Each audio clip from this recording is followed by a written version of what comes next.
22वां अध्याय पांचाल, कौरव और मगध देशीय राजाओं के वंश का वर्णन।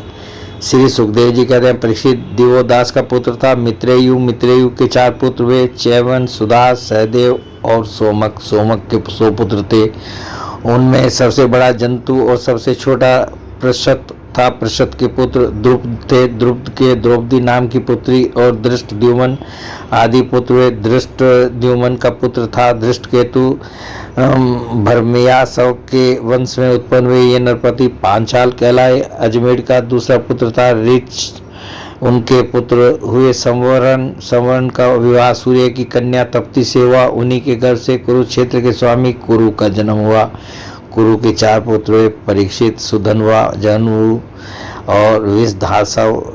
सुधन्वा से सुहोत्र, सुहोत्र से च्यवन, च्यवन से कीर्ति, कीर्ति से उपरिचर वसु और उपरिचर वसु से वृद्धरथ आदि कई पुत्र उत्पन्न हुए। उनमें वृद्धरथ, कुशाम, मत्स्य, प्रत्यग्र और चेदीप आदि चेदी देश के राजा हुए। वृद्धरथ का पुत्र था कुशाग्र, कुशाग्र का ऋषभ, ऋषभ का सत्यहित, सत्यहित का पुष्वान, पुष्वान के जहु नामक पुत्र हुआ। वृद्धरथ की दूसरी पत्नी के गर्भ से एक शरीर के 2 टुकड़े उत्पन्न हुए। उन्हें माता ने बाहर फेंकवा दिया।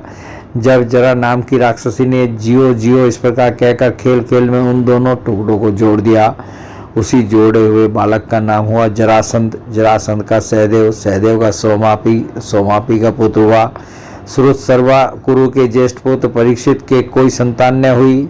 जवनु का पुत्र था सुरथ, सुरथ का विदुरथ, विदुरथ का सार्वभौम, सार्वभौम का जयसेन, जयसेन का राधिक, राधिक का पुत्र हुआ अयुत, अयुत का क्रोधन, क्रोधन का देवातिथि, देवातिथि का ऋष्य, ऋष्य का दिलीप और दिलीप का पुत्र प्रतीप हुआ।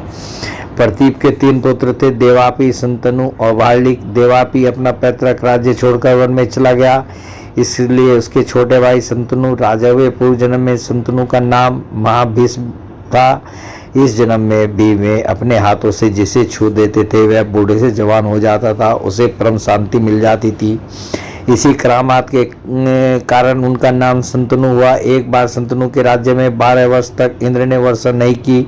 इस पर ब्राह्मणों ने संतनु से कहा कि तुमने अपने बड़े भाई देवापी से पहले ही विवाह, अग्निहोत्र और राजपद को स्वीकार कर लिया, अतः तुम परिवेता हो, इसी से तुम्हारे राज्य में वर्षा नहीं होती। अब यदि तुम अपने नगर और राष्ट्र की उन्नति चाहते हो तो शीघ्र से शीघ्र अपने बड़े भाई को राज्य लौटा दो। जब ब्राह्मणों ने संतनु से इस प्रकार कहा तब उन्होंने वन में जाकर अपने बड़े भाई देवापी से राज्य स्वीकार करने का अनुरोध किया, परंतु संतनु के मंत्री अस्मरात ने पहले से ही उनके पास कुछ ऐसे ब्राह्मण भेज दिए थे जो वेद को दूषित करने वाले वचनों से देवापी को वेद मार्ग से विचलित कर चुके थे। इसका फल यह हुआ कि देवापी वेदों के अनुसार गृहस्थाश्रम स्वीकार करने की जगह उनकी निंदा करने लगे, इसलिए वे राज्य के अधिकार से वंचित हो गए और तब संतनु के राज्य में वर्षा हुई। देवापी इस समय भी योग साधना कर रहे हैं और योगियों के प्रसिद्ध निवास स्थान कलाप ग्राम में रहते हैं। जब कलयुग में चंद्रवंश का नाश हो जाएगा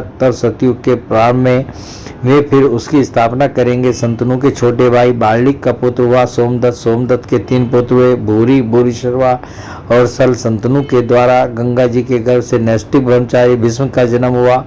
वे समस्त धर्मज्ञों के शिरोमणि, भगवान के परम प्रेमी भक्त और परम ज्ञानी थे। वे संसार के समस्त वीरों के अग्रगण्य नेता थे। औरों की तो बात ही क्या, उन्होंने अपने गुरु भगवान परशुराम को भी युद्ध में संतुष्ट कर दिया था। संतनु के द्वारा दासराज की कन्या के गर्भ से 2 पुत्र हुए, चित्रांगद और विचित्र वीर्य। चित्रांगद को चित्रांगद नामक गंधर्व ने मार डाला। इसी दासराज की कन्या सत्यवती से पराशर जी के द्वारा मेरे पिता भगवान के कलावतार स्वयं भगवान श्री कृष्णनारायण व्यास जी अवतीर्ण हुए थे। उन्होंने वेदों की रक्षा की। परीक्षित, मैंने उन्हीं से इस श्रीमद्भागवत पुराण का अध्ययन किया था।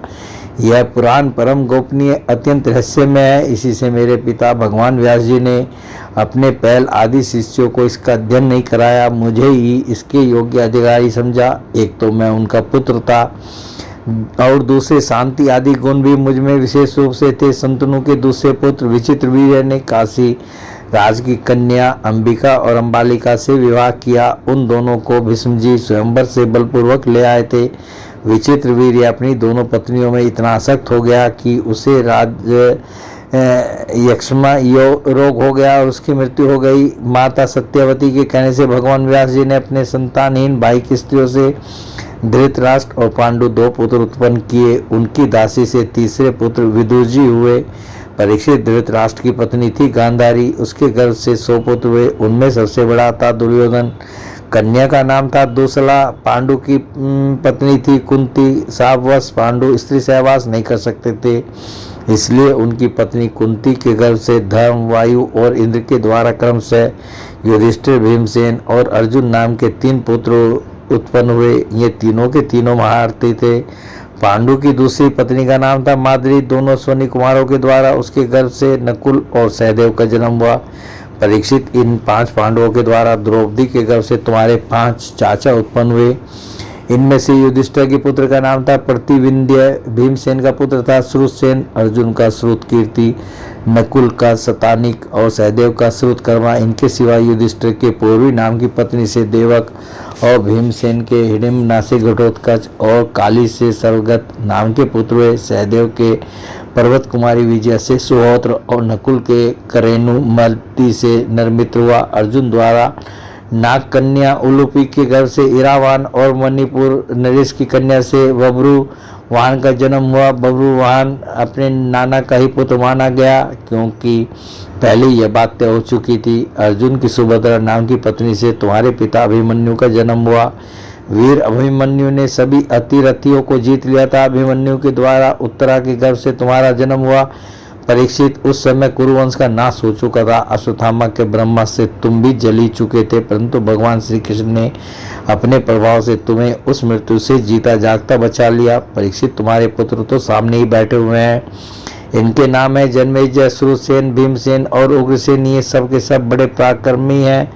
जब तक्षक के कांटे से तुम्हारी मृत्यु हो जाएगी, तब इस बात को जानकर जन्मेजय बहुत क्रोधित होगा और वह सर्प यज्ञ की आग में सर्पों का हवन करेगा।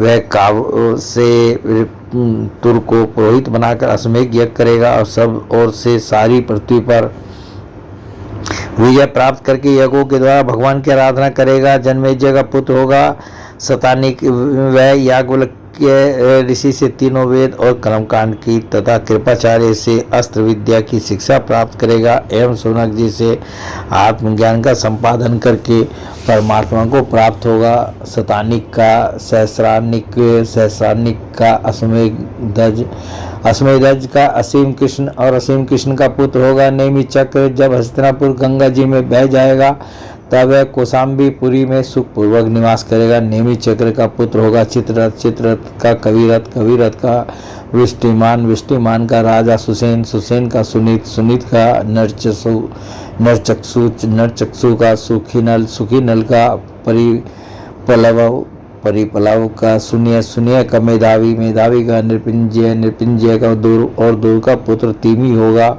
तीमी से बृहदर्थ, बृहदर्थ से सुधा, सुधा से शतानिक, शतानिक से दुर्दमन, दुर्दमन से वही नर से दंडपानी, दंडपानी से निमि और निमि से राजा क्षेमक का जन्म होगा। इस प्रकार मैंने तुम्हें ब्राह्मण और क्षत्रिय दोनों की उत्पत्ति स्थान सोमवंश का वर्णन सुनाया। बड़े बड़े देवता और ऋषि इस वंश का सत्कार करते हैं। यह वंश कलयुग में राजा क्षेमक के साथ ही समाप्त हो जाएगा। अब मैं भविष्य में होने वाले मगध देश के राजाओं का वर्णन सुनाता हूँ। जरासंध के पुत्र सहदेव से मारजारी से श्रुत सर्वा से अयुतायु और अयुतायु से निर्मित्र नामक पुत्र होगा। निर्मित्र के सुनक्षत्र, सुनक्षत्र के व्रतसेन, व्रतसेन के कर्मजित, कर्मजित के श्रतंजय, श्रतंजय के विप्र, विप्र के पुत्र का नाम होगा सूची, सूची से क्षेम, क्षेम से सुवर्त, सुवर्त से धर्मसूत्र, धर्मसूत्र से सम, सम से द्युमसेन, द्युमतसेन से सुमति और सुमति से सुबल का जन्म होगा। सुबल का सुनीत, सुनीत का सत्यजित, सत्यजित का विश्वजित और विश्वजित का पुत्र रिपुंजय होगा। ये सब बृहद्रथ वंश के राजा होंगे। इनका शासनकाल 1000 वर्ष के भीतर ही होगा। बोले भगवान श्री कृष्ण की जय।